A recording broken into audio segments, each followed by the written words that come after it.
Hello दोस्तों, स्वागत है आज आपका हमारे यूट्यूब चैनल स्टडी 2000 में।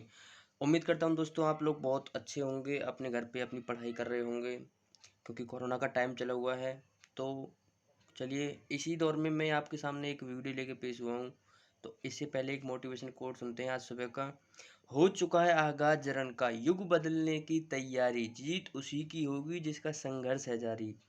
एक और मोटिवेशनल कोट अगर आपको अच्छा लगा हो तो, ना तकलीफ ना परेशानी तो फिर खाक मजा है जीने में, बड़े बड़े तूफान थम जाते हैं जब आग लगी हो सीने में। चलिए दोस्तों, आज इसी मोटिवेशनल कोड के साथ मैं आपको सामने एक बहुत अच्छी वेरी वेरी इंपॉर्टेंट आपके मतलब अगर मैंने लिखा हुआ है जो स्ट्रक्चर मैंने बनाया हुआ है बैनर, इसमें जो जो बातें लिखी हुई हैं वो बहुत बढ़िया है। मेरा मतलब कहने का है कि जो जो बातें हैं इनको नकारा नहीं जा सकता, ये सारी की सारी बातें सच हैं। आज मैं इन्हीं को आपके सामने पेश करूँगा क्योंकि आज एग्ज़ाम में इनसे बहुत किसी के भी पेपर उठा के देखिए उसमें ये पूछी गई हैं, कहीं न कहीं एग्ज़ाम में पूछी गई हैं। तो एक बार हमारा जब कॉम्पिटिटिव एग्ज़ाम की तैयारी कर रहे हैं तो कम से कम उनको एक बार ये वीडियो मिलनी तो चाहिए। मैं आपको सिर्फ 3 ही पढ़ाऊँगा, है तो बहुत सारी यूनिवर्सिटी लेकिन ये 3 यूनिवर्सिटी बहुत ज़्यादा पूछी जाती हैं बार-बार। ये तीनों बार-बार पूछी जाती हैं, तो इसलिए मैं आपको ये प्रोवाइड कर रहा हूँ। ये समझ के इसको वीडियो को ये ना नकारें कि ये वीडियो थोड़ा नेग्लेक्ट है। मैं कोई भी कंसेप्ट या कोई भी वीडियो पढ़ाता हूँ बताता हूँ, तो वो मैं खुद पहले उसे रिवाइज़ करता हूँ, फिर आपको बताना चाहता हूँ। क्योंकि जो तैयारी मैं कर रहा हूँ, वही आपकी तैयारी। मैं चाहता हूँ कि जो मैं करता हूँ, वही तुम करो। क्योंकि मैं भी एक स्टूडेंट हूँ और तुम भी एक स्टूडेंट हो। दोनों स्टूडेंट मिलकर क्या करेंगे, तबाही मचाएंगे। तो ठीक है दोस्तों, आज के सामने माँ तेरे हर बूंदे की पसीने को, माँ तेरे हर बूंदे की पसीने को मोती सा चमकाऊंगा, तू सपने बड़े देखना, पूरा करके तेरा सिर सिरनी दिखलाएगा। चलिए आज मैं आपके सामने इन तीनों को लेकर चलता हूँ और उम्मीद करता हूँ आपको ये वीडियो अच्छी लगेगी। चलिए ये देखिए हमारी पहली यूनिवर्सिटी आपके सामने पेश हुआ हूँ मैं लेके, और ये तक्षशिला विश्वविद्यालय। आपने इसके बारे में बहुत सुना होगा, तक्षशिला विश्वविद्यालय कहाँ है, किसने बनवाया, कैसे नहीं। तो आज मैं आपको वो भी बताने वाला हूँ जो जो फैक्ट आपको याद हो जाएंगे। मेरा मतलब है इनसे अलग से कोई, इन्हें अलग से याद करने की तुम्हें कोई ज़रूरत नहीं पड़ेगी। आज मैं इसकी एक हिस्ट्री है इतनी बहुत अच्छी हिस्ट्री बताऊँगा कि आपको अच्छा लगे तो सिर्फ लाइक करना इस वीडियो को और शेयर भी करना।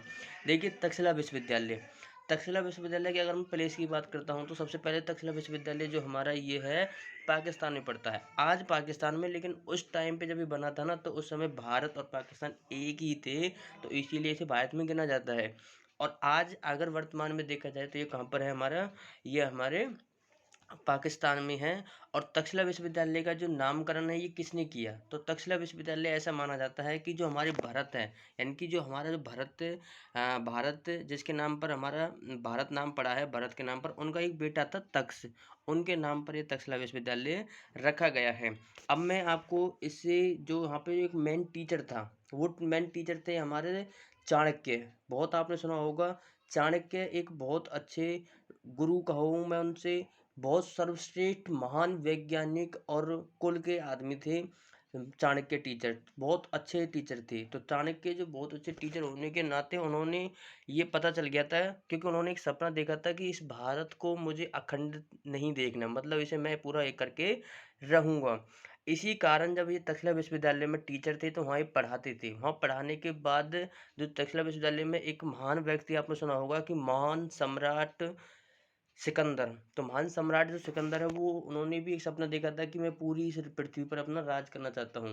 तो राज तो करना चाहता है वो, लेकिन जैसे ही वो अपने घर से निकला राज करते करते और वो आके हमारे यहाँ जो ये सप्त सैंधव है, पंजाब वाला जो पंजाब और पाकिस्तान के पास जो 7 नदियाँ पड़ती हैं, यानी कि सिंधु नदी और सरस्वती नदी के बीच में जो 5 नदी और हैं, 5 नदी वो और 2 नदी सिंधु और सरस्वती, इनको कहा जाता है सप्त सैंधव। यहाँ आके वो सिकंदर आके धीरे मतलब सबको मारता काटता पीटता सबको आ रहा था। मतलब सिकंदर के हम ये कहें कि सिकंदर बहुत महान इंसान बन चुका था आते आते। तो जब महान इंसान सिकंदर बन गया वहाँ सीकन, तो जैसे ही वो हमारे यहाँ झेलम नदी और ये सिंधु नदी के आके पहुँचा, तो वहाँ एक राजा था। जो राजा था वो तो हार गया, मतलब वो उससे सबसे बड़ी बात है कि आप हैरान रह जाएंगे कि एक राजा होने के नाते राजा का फर्ज होता है कि अपनी प्रजा की रक्षा करे और अपने जो भी दुश्मन हो उनसे युद्ध करे। लेकिन वो जो महान नालायक था वो वहाँ से निकल के या फिर मैं उनसे घुटने टेक के सीधा चला, बिना लड़े ही वहाँ से चल दिया। जब वो बिना लड़े वहाँ से चल दिया तो उससे जैसे ही आगे बढ़ा, यानी कि झेलम नदी पर, झेलम नदी पर एक युद्ध होता है, जैसे बोलते हैं पोरस का युद्ध। तो यानी कि झेलम नदी पर जो युद्ध हुआ, वहाँ का एक राजा था पोरस। और पोरस जो राजा था वो बहुत, मैं ये कहूँ कि सिकंदर की सेना बहुत बड़ी थी और पोरस की सेना बहुत छोटी थी। लेकिन उस महान व्यक्ति यानी कि पोरस की देखो कि उन्होंने इतना दम तो रखा कि वो राजा के सामने उन्होंने कहा कि पहले इस एरिया में यानी कि इस भारत में जब घुसने दूंगा तुम्हें, पहले यहाँ मुझे मार के जाना होगा या मेरे साथ युद्ध करना होगा तुम्हें पहले। तो इधर पोरस और इधर सिकंदर, सिकंदर भी हैरान था कि यार मेरी इतनी बड़ी सेना और ये पोरस की इतनी छोटी सी सेना, फिर ये कर क्या कर सकता है। लेकिन सिकंदर को उन्होंने चकमे में डाल दिया। चकमे में जैसे उन्होंने डाला तो उसे समझ आ गया कि कुछ तो चालाकी है। तो उन्होंने कुछ नहीं करा, उनसे सीधा युद्ध हुआ और युद्ध में वो पोरस जो है हार गया।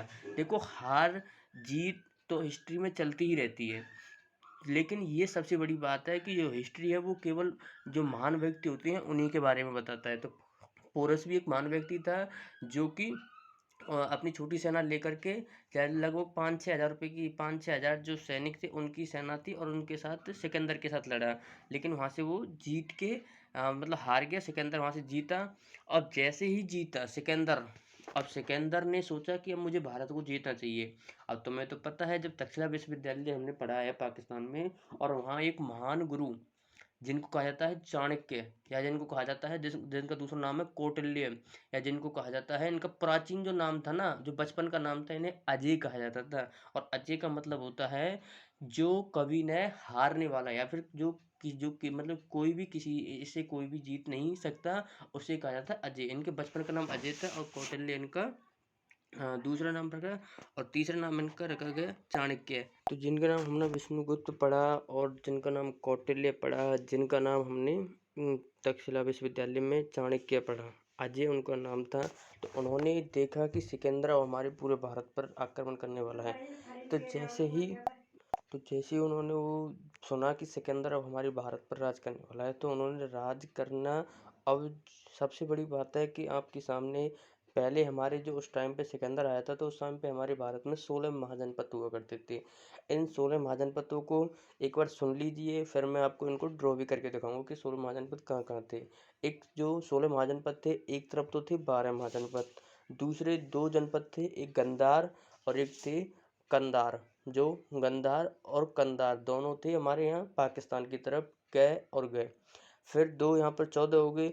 एक था हमारा दक्षिण भारत में जिसका नाम है असमक, और एक था हमारा राजस्थान की तरफ। देखो राजस्थान एक सूखा क्षेत्र है, तो राजस्थान एक सूखा क्षेत्र है, वहाँ पर नाम ऐसा है कि जो पानी में रहता है, मतलब मछली जिसको बोलते हैं मत्स्य। तो मत्स्य महाजनपद कहाँ था? राजस्थान में। 2 थे हमारे पाकिस्तान में, गंधार और कंधार। नीचे था एक दक्षिण भारत में असमक, और 12 थे इकट्ठे। जो 12 इकट्ठे थे ना, उनमें सबसे जो महान जनपद था वो मगध था।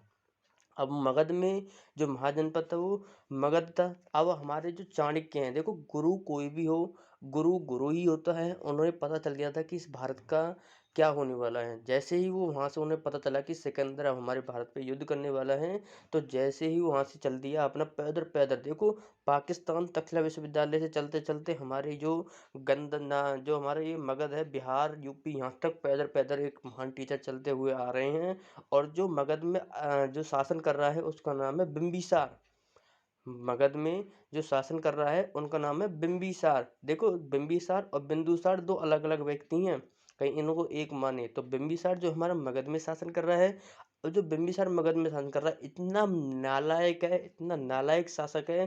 क्योंकि जैसे कहते हैं ना भाई सोने की चम्मच मिल जाना, तो इसको कुछ इसके जो दादा परदादा थे उन्होंने बहुत मेहनत की थी, लेकिन इन्हें कुछ नहीं करना पड़ा, इसीलिए इनको कुछ पता नहीं है कैसे शासन चलाया जाता है।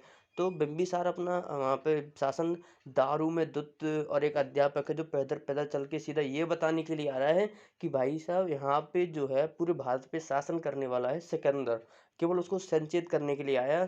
और जबकि उसकी बात उन्होंने सुनी नहीं, क्योंकि वो आया 2 दिन वहाँ पे मगध में रहा, उसी के वहाँ पर रहा महल में।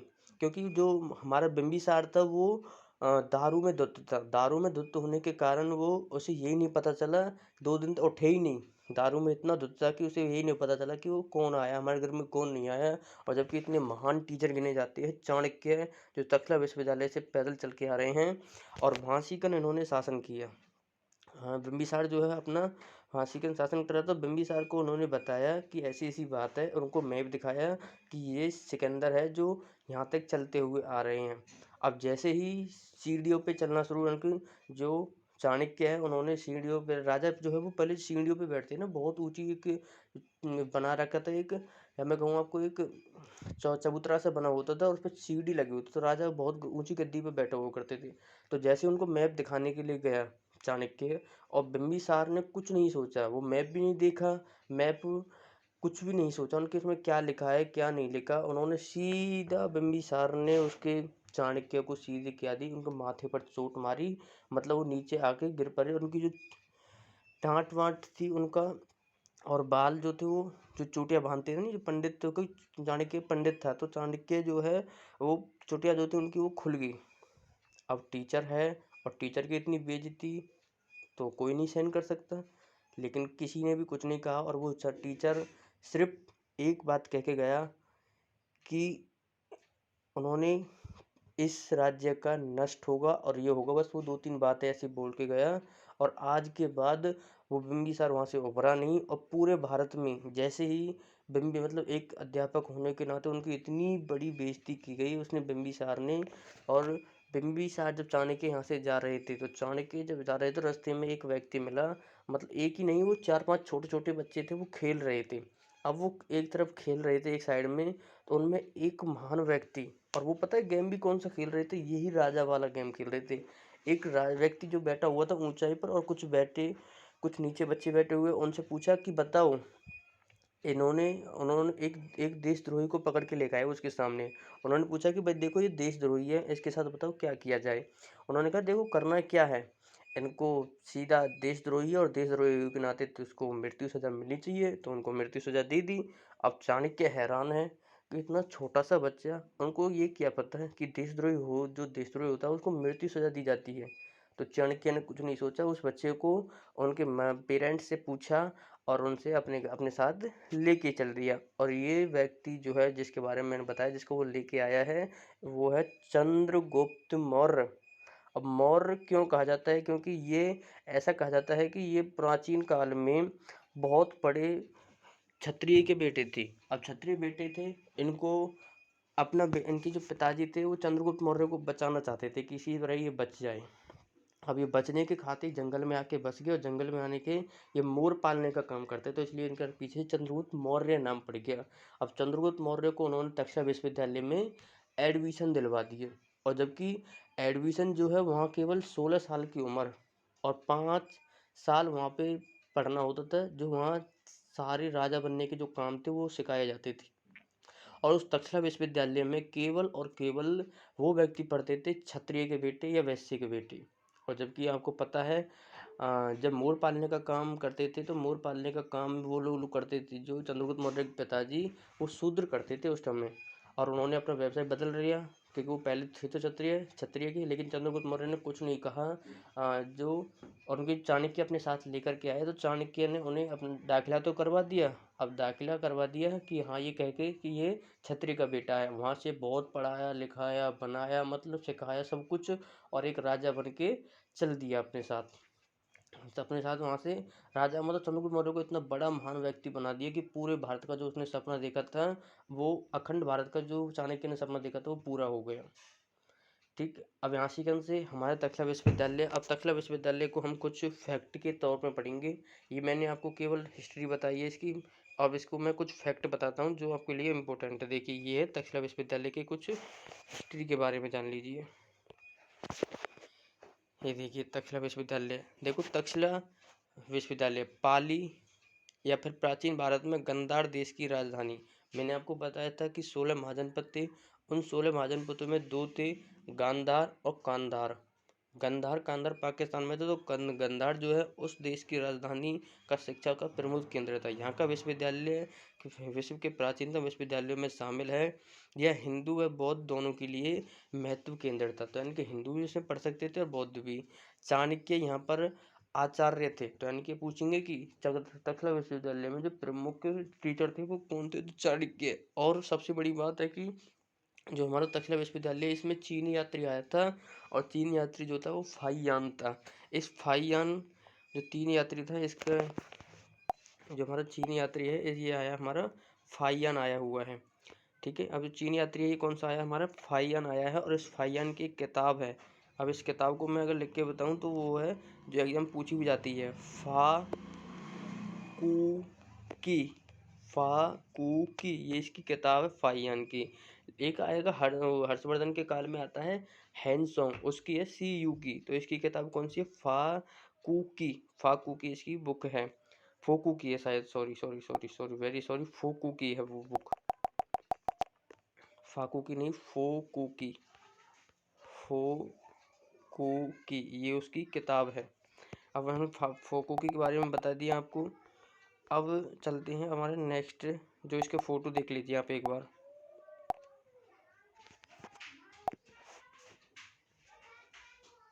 जो हमारे इसके फोटो देख लीजिए, तक्षशिला विश्वविद्यालय अगर है कैसा, तो तक्षशिला विश्वविद्यालय ये हमारा तक्षशिला विश्वविद्यालय जो सबसे प्राचीन, ये मैं कहूँ ना पूरे हमारे भारत कहूँ, क्योंकि उस टाइम भारत एक ही हुआ करता था, भारत पाकिस्तान बांग्लादेश अफगानिस्तान ये सब एक ही थे।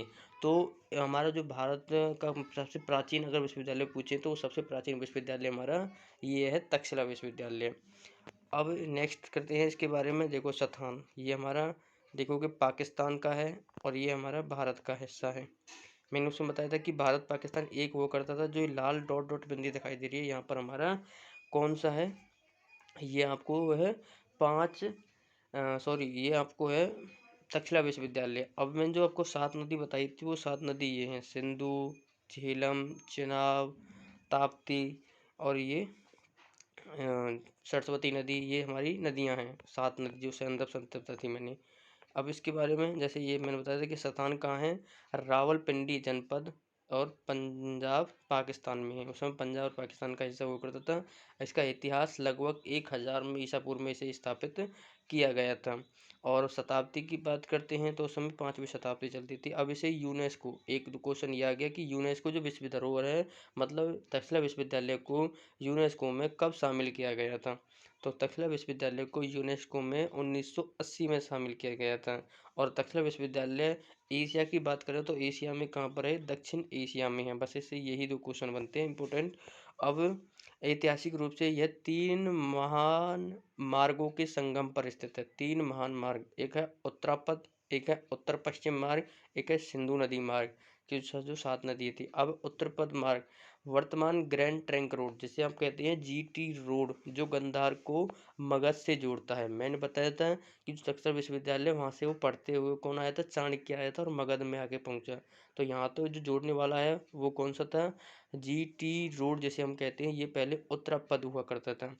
उत्तर पश्चिमी मार्ग जो कापिस और पुष्कलावती आदि से होकर जाता था, ये इंपॉर्टेंट नहीं, लेकिन उत्तरापथ याद रखना, ये वेरी इंपॉर्टेंट है। एक है सिंधु नदी मार्ग, ये भी इंपॉर्टेंट है। श्रीनगर जो जम्मू कश्मीर का हिस्सा है, मानसेरा हरिपुर घाटी से होते हुए उत्तर में रेशम मार्ग और दक्षिण में हिंद महासागर तक जाता था। ये आपको रेशम मार्ग एक अलग बात है, रेशम मार्ग अगर मैं यहाँ बताऊंगा तो वीडियो बहुत लंबी हो जाएगी, तो कोई बात नहीं, मैं आपको आज यहीं तक बताता हूँ। वर्तमान समय में तक्षशिला विश्वविद्यालय पाकिस्तान के पंजाब प्रांत रावलपिंडी जिले की एक तहसील तथा महत्वपूर्ण पुरातात्विक स्थल है, जो इस्लामाबाद और रावलपिंडी से लगभग 32 किलोमीटर उत्तर पूर्व में है।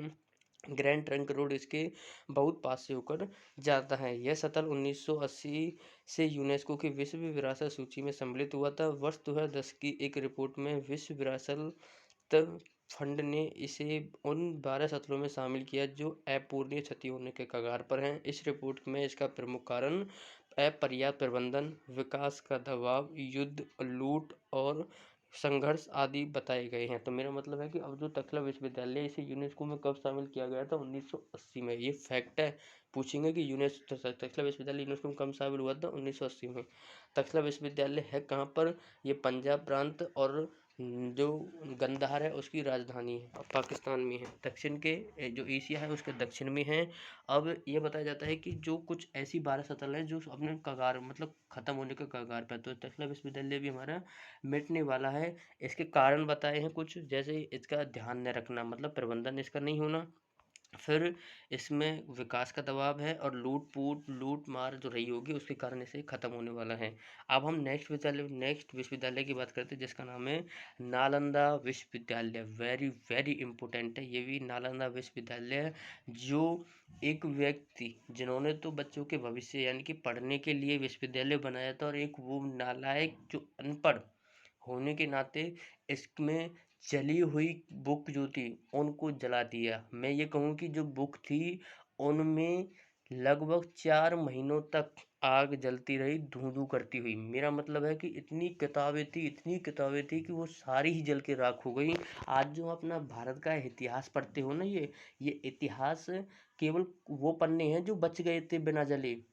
और आप सोच के देखो, जो किताबें 4 महीने तक जली थी, अगर वो आज जिंदी हो, मतलब आज वो हमारी सेफ फॉर्म में होती, तो कितना बड़ा इतिहास होता भारत का, क्या क्या जानने के बारे में मिलता। आज तो हम थोड़ी बहुत ही पढ़ते हैं पेज। तो नालंदा विश्वविद्यालय के बारे में, जो नालंदा विश्वविद्यालय ये हमारा कहाँ पर बनाया गया है? बिहार में। तो नालंदा विश्वविद्यालय जो है हमारा, ये कहाँ पर है? बिहार में बनाया गया है। और नालंदा विश्वविद्यालय जो है ये बसाया किसने है, मतलब स्थापना इसकी किसने की है? तो जो नालंदा विश्वविद्यालय है इसकी स्थापना जो है वो किसने की है, ये मैंने आपको बताना चाहता था। जिनकी एक इसका भी अगर पीछे से बैकग्राउंड देखें, अगर नालंदा विश्वविद्यालय के बैकग्राउंड की बात करें, तो एक हमारे जो एंशियंट हिस्ट्री यानी कि प्राचीन भारत का जो लास्ट टॉपिक पढ़ा जाता है वो होता है गुप्त काल। उस गुप्त काल में जो गुप्त काल की स्थापना की थी वो की थी श्रीगुप्त ने। श्रीगुप्त का बेटा था घटोत्कच। घटोत्कच का बेटा था ये चंद्रगुप्त प्रथम का जो बेटा था ये था हमारा समुद्रगुप्त। समुद्रगुप्त का जो बेटा था सकंदगुप्त। और सकंदगुप्त का फिर बेटा था चंद्रगुप्त द्वितीय। फिर उसका बेटा हुआ कुमारगुप्त। उस कुमारगुप्त ने इस यूनिवर्सिटी को बनाया था। और इस यूनिवर्सिटी को बनाने के बाद उन्होंने कुछ ऐसे यहाँ पर जो था, ये 2 चीज़ों के लिए फेमस था। एक तो बौद्ध धर्म के लिए, बौद्ध धर्म के भी 2 भागों में बटे थे, हीनयान और महायान। वो यहाँ पे शिक्षा ग्रहण करते थे। तो यानी कि मेरा मतलब है कि जो नालंदा विश्वविद्यालय, ये पूछे जाते हैं कि ये नहीं पूछते कि कहाँ, मतलब ये नहीं पूछते कि इसमें कौन पढ़ते थे। बस इसमें 2 क्वेश्चन पूछ जाते हैं कि नालंदा विश्वविद्यालय है कहाँ पर, यानी कि बिहार में है, बिहार के पटना में है। दूसरा पूछा जाता है कि नालंदा विश्वविद्यालय की स्थापना किसने की थी? कुमारगुप्त ने की थी। फिर तीसरा पूछा जाता है कि नालंदा विश्वविद्यालय को किसने जलाया था? ये बख्तियार खिलजी। बख्तियार खिलजी ने इसे, बख्तियार अलाउद्दीन जो खिलजी है उन्होंने इसको जला दिया था। और जला के 4 महीने तक इसमें आग चलती रही, जिसके कारण ये नष्ट हो गया। तो नालंदा विश्वविद्यालय के बारे में 3 फैक्ट है। अब इन फैक्टों को हम अपने नोट से पढ़ते हैं। जैसे नालंदा प्राचीन भारत में उच्च शिक्षा का सर्वाधिक महत्वपूर्ण विख्यात केंद्र था। महायान बौद्ध धर्म के इस शिक्षा केंद्र में हीनयान बौद्ध धर्म के साथ ही अन्य धर्मों के दोनों देशों के छात्र भी पढ़ते थे। वर्तमान बिहार राज्य में पटना, ये डेट वेट कुछ मत नहीं याद रखना, बस ये जहाँ ये है कहाँ पर, बिहार राज्य के पटना में है। और एक गांव के पास अलेक्जेंडर कनिंघम द्वारा खोजी गई इस महान बौद्ध विश्वविद्यालय के भग्नावशेष इसके प्राचीन वैभव का बहुत कुछ अंदाज कराते थे। तो यानी कि जो हमारा ये जो विश्वविद्यालय है ये किसने खोजा है? अलेक्जेंडर कनिंघम ने खोजा है। अनेक पुराणिक और 7वीं शताब्दी में भारत के इतिहास को पढ़ने आया था के लिए चीनी यात्री हैंसोंग। मैंने बताया था कि जो तक्षशिला विश्वविद्यालय था उसमें कौन आया था? फाहियान। जो नालंदा विश्वविद्यालय इसमें कौन पढ़ने के लिए आया? हैंसोंग। हैंसोंग की जो किताब है वो सीयू की है, और फाहियान की जो किताब थी फोकू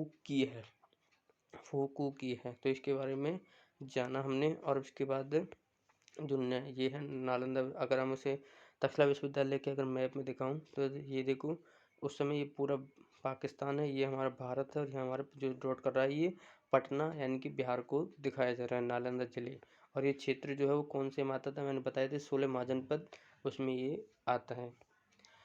फिर इसके इतिहास, तो इनकी निर्माण इसके ये इम्पोर्टेंट है आपके लिए, वो ये हिस्ट्री इम्पोर्टेंट नहीं, ये स्थान इम्पोर्टेंट और ये इतिहास। निर्माता इसके कुमार गुप्त हैं, जो गुप्त वंश के शासक थे। स्थापित 5वीं शताब्दी में हुई है और संस्कृति इसमें बौद्ध धर्म की थी। इसमें ये इम्पोर्टेंट है कि जलालुद्दीन खिल बख्तियार जो खिलजी है, इसने इसे जला दिया था, जो 4 महीने तक आग लगती रही।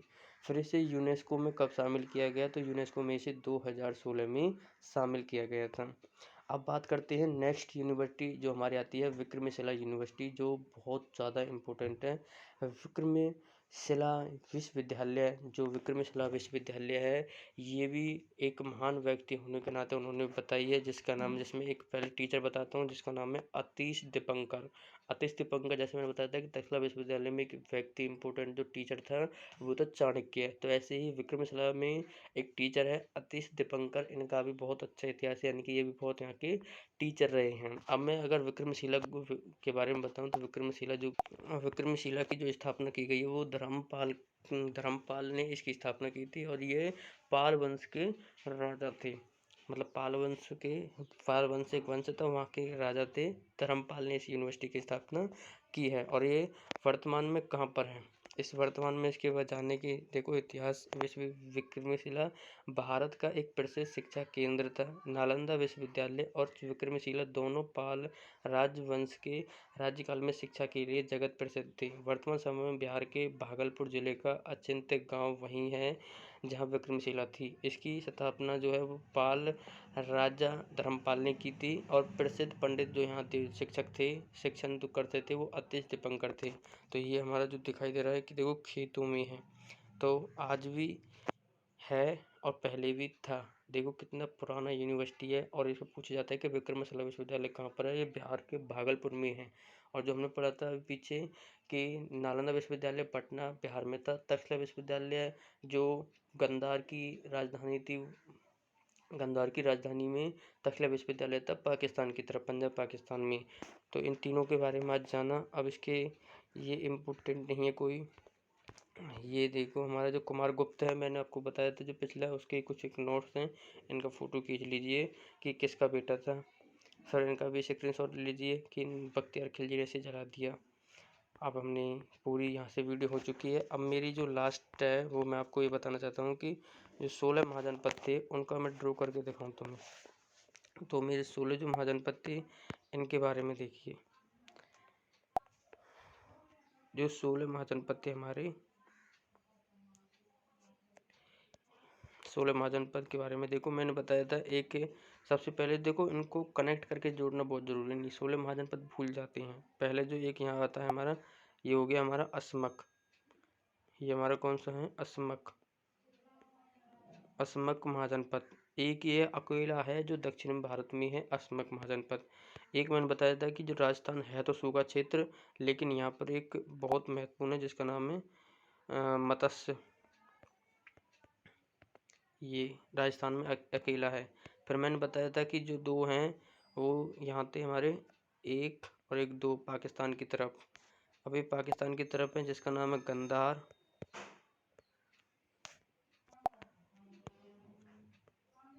ये हमारा गंधार था, और ये हमारा कंधार था।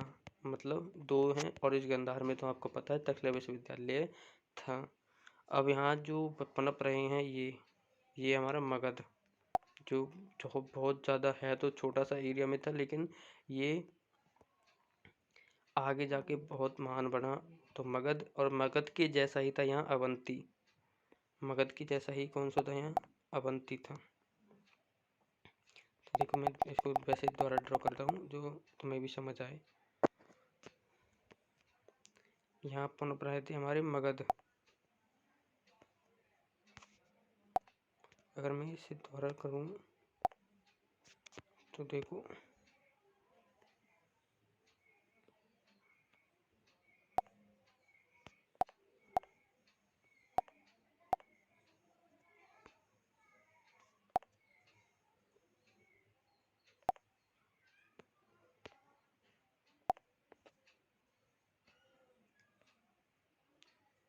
ये जो है मैंने बताया था कि असमक, मत्स्य, गंधार, कंधार, यहाँ ध्यान रखना, गांधार में है तक्षशिला विश्वविद्यालय, एक यहाँ मगध जो बिहार का इलाका है, यहाँ 2 यूनिवर्सिटी है, विक्रमशिला विश्वविद्यालय और एक और है यहाँ पे जिसे कहा जाता है विक्रमशिला विश्वविद्यालय और नालंदा विश्वविद्यालय। इसी के जैसा यहाँ पर एक है, ये तो है मगध, ये जो मैंने अभी ड्रॉ किया है ये हमारा मगध, और मगध के जैसा था उस समय अवंती।